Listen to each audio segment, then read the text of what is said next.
Yesterday, President Trump had another one of his White House set-piece press conferences, this time with El Salvador's president, Nayib Bukele.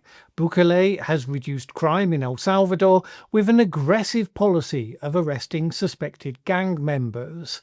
He has been identified over time as an increasingly autocratic figure and criticised for his harsh policies. He has reportedly dismantled democratic institutions, curtailed political and civil liberties, and attacked independent media and the political opposition. For some reason, this didn't seem to unduly bother President Trump. He seemed, on the contrary, to be very taken with his visitor. Bukele points to his success in reducing the homicide rate. And he had a line that Trump loved and immediately said that he wanted to steal. Sometimes they say that we imprisoned thousands. I like to say that we actually liberated millions. So, That's very good. Who gave him that line? Do you think I can use that? Yes. Sounds a bit like the end justifies the means. Maybe the story of El Salvador has positive things to be extracted from it, but it's also worth noting that the homicide figures are from the government, and outside observers have said they're impossible to verify due to lack of public access. I mean, there's no doubt that it is significantly safer now than it was when it was dubbed the murder capital of the world. But the homicide figures do not include deaths in custody. They do not include bodies found in mass graves, an exclusion that is pretty chilling to even have to note. They do not include missing persons or people killed in encounters with the police. The Trump administration is not apparently concerned about such details. It did not have Bukele at the White House to push him on human rights issues. If anything, it was asking him how he succeeded so well and was taking notes while he was talking about it. Now, look, I'm taking it as read that he didn't talk about mass graves, assuming he had anything to do with those, and the Trump administration probably would have drawn lines at least at that. I know not everyone in the comments will necessarily agree.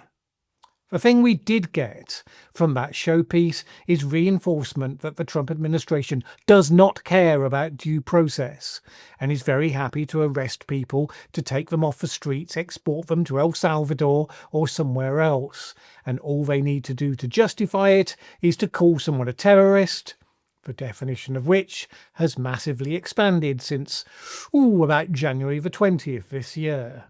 Your reminder, every dictator, from Putin to all the others, they lock up people whenever they want and will always accuse them of being terrorists or engaged in corruption.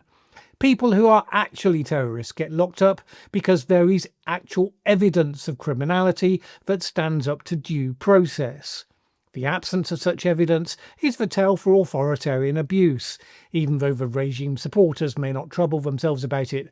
This is why due process is important, and it's worth noting because also during this White House farce, you had an actual journalistic question asked about Abrego Garcia, the man who was illegally exported by the Trump team to what looks like a hell on earth in El Salvador.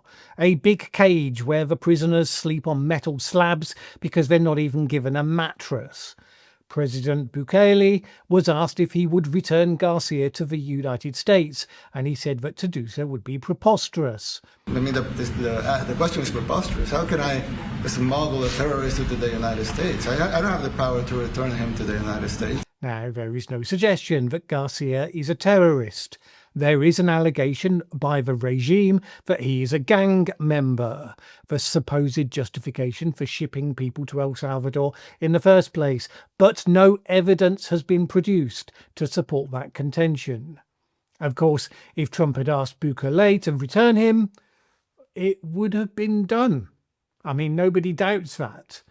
The exported prisoners being held in that hellhole terrorism confinement centre are being paid for by the United States, after all. So they call the shots. Trump was asked if he would like to deport US citizens who are considered to be violent criminals, and he said this. We always have to obey the laws, but we also have homegrown criminals that push people into subways, that hit elderly ladies on the back of the head with a baseball bat when they're not looking. that are absolute monsters. I'd like to include them in the group of people to get them out of the country. Which would be reassuring if deported people right now were getting a semblance of due process to prove that they've actually done something, that they are actually really bad people. Of the 238 people initially sent to El Salvador, claimed to all be terrorists and violent gang members, the majority had no apparent criminal convictions or criminal charges, which you might think would be unusual for terrorists and violent gang members. CBS traced the profiles for all the names that they were able to get and found a makeup artist, a soccer player and a food delivery driver amongst the exportees. Let's be clear. It's not that these people were illegal immigrants, and so they were deported to the main airport of their home country. These people were imprisoned in the most brutal prison that we know of on Earth in modern times. No due process, no expectation they will ever be released. El Salvador's justice minister once said the only way out of this place is in a coffin. Once you accept that is legitimate, how far are you away really from the mass grave scenario? Because you've dehumanized people to not care if they actually deserve to be imprisoned. And not before putting them in prison, but putting them in actual hell. The thing is that in refusing to return Garcia, the Trump administration is defying the courts, indeed defying the Supreme Court, while pretending otherwise. The Supreme Court ruled 9-0 that Garcia should be returned to the United States. The administration is, however, claiming that the ruling was actually in their favour. That issue was raised to the Supreme Court, and the Supreme Court said the district court order was unlawful and its main components were reversed 9-0 unanimously, stating clearly that neither Secretary of State nor the President could be compelled by anybody to forcibly retrieve a citizen of El Salvador. Well, all right, let's take a look at the actual ruling. Not CNN's version, not the Trump version, the actual wording written by the Supreme Court. To this day, the government has cited no basis in law for Abrego Garcia's warrantless arrest and his removal to El Salvador and his confinement in a Salvadorian prison. Nor could it. The government remains bound by an immigration judge's 2019 order expressly prohibiting Abrego Garcia's removal to El Salvador because he faced a clear probability of future persecution there. Whatever you may or may not say about the guy, this is the key legal principle. And it goes on. Instead of hastening to correct its egregious error, the government dismissed it as an oversight. The government now requests an order from this court permitting it to leave Abrego Garcia, husband and father without a criminal record, in a Salvadorian prison for no reason recognised by the law. The only argument the government offers in support of its request, that United States courts cannot grant relief once a deportee crosses the border, is plainly wrong. He then quotes a bunch of precedents at that point. The government's argument, moreover, implies that it could deport and incarcerate any person, including US citizens, without legal consequence, so long as it does so before a court can intervene. Yes, that is exactly what they apparently wish for. The Supreme Court dismisses that as absurd, and goes on to say, the proper remedy is to provide Abrego Garcia with all the process to which he would have been entitled had he not been unlawfully removed to El Salvador, including notice and an opportunity to be heard in any future proceedings. Because you should have the right to be able to answer the charges against you, and to have evidence presented against you if such evidence even exists. It must also comply with its obligations under the Convention Against Torture, see Convention Against Torture and Other Cruel and Inhuman or Degrading Treatment or Punishment. I'm fairly sure that detention centre qualifies under inhuman and degrading treatment. Remember when we used to care about such things? Because, you know, basic humanity? Moreover, it has been the government's own well-established policy to facilitate an alien's return to the United States if the alien's presence is necessary for continued administrative removal proceedings in cases where a non-citizen has been removed pending immigration proceedings. Could not be clearer. But the Trump administration has interpreted this ruling as being entirely compatible with leaving this guy to rot in the most unspeakable conditions. So this is a watershed moment. Does the rule of law apply to the administration or not? Here it is, a 9-0 ruling of the court. Couldn't be clearer. The administration seems to be putting in place its rationale, its precedents for being able to take people off the streets at will. Right now, it's wherever the state has leverage that it can exert. So if you're an immigrant, you can be picked up by ICE, regardless of your actual legal status, whether you've been given leave to remain pending a process. Those are just details. If you do things the administration doesn't like, for instance, protest at a university on behalf of Palestinians, it can pick you up, accuse you without evidence of being a Hamas sympathiser and seek to deport you, even if you have a green card, even if you are in the process of being naturalised as a citizen. This is the administration, remember, that lectures European countries about free speech, that claims it has a First Amendment guaranteeing free speech rights. That's being modified to mean free speech only for people who are born in the US. That is not what the Constitution says, and it's not how it's been interpreted historically. But if you protest against the bombing of Palestinians, then you can be labelled as a Hamas supporter. And if you can be labelled as a Hamas supporter, then you can be called a terrorist. And we know the script from there. So that's the existing leverage.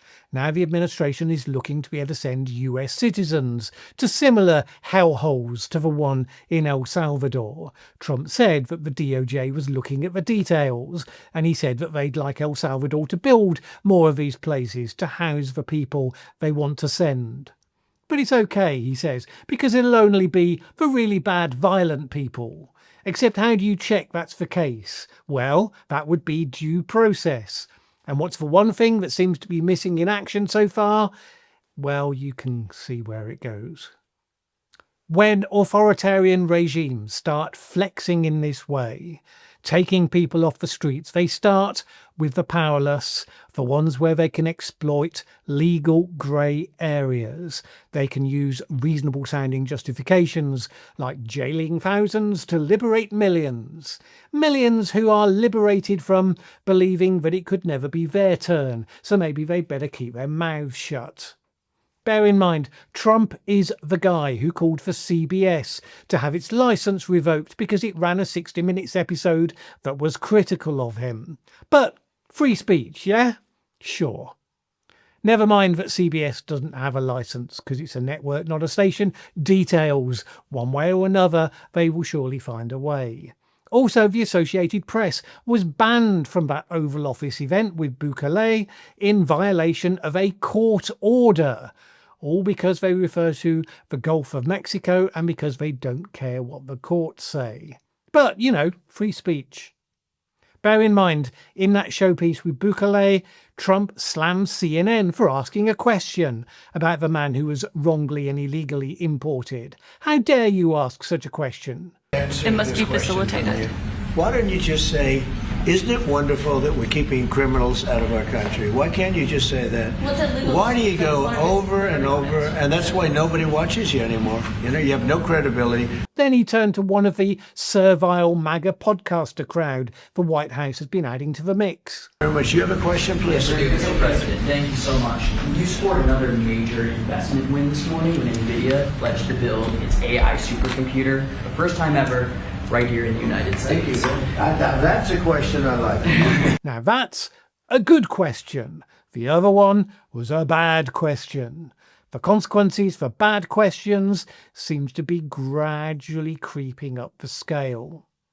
At what point do all those free speech warriors start to think, hang on a moment, what's going on here? The answer seems to be never. Will they speak up when saying something critical of Trump in itself is enough to get you picked up off the street. I doubt it, because the administration will just say, well, that one was a terrorist, that one was corrupt, and they'll just accept it unquestioningly, as they have so far every single other time. Right now, America has the choice, because these things happen step by step. Ideally, you're not supposed to notice the progress. You're not supposed to have noticed you crossed a line because you never bothered to draw exactly where you thought the line should be. So, of course, it was all pretty much invisible. But really, America is already 3 months into this administration unrecognizable from the ideals that it's supposed to promote and the country that it pretends to be. How much further it goes and how fast really comes down to whether or not people are going to consent to this step and then the next step still to come.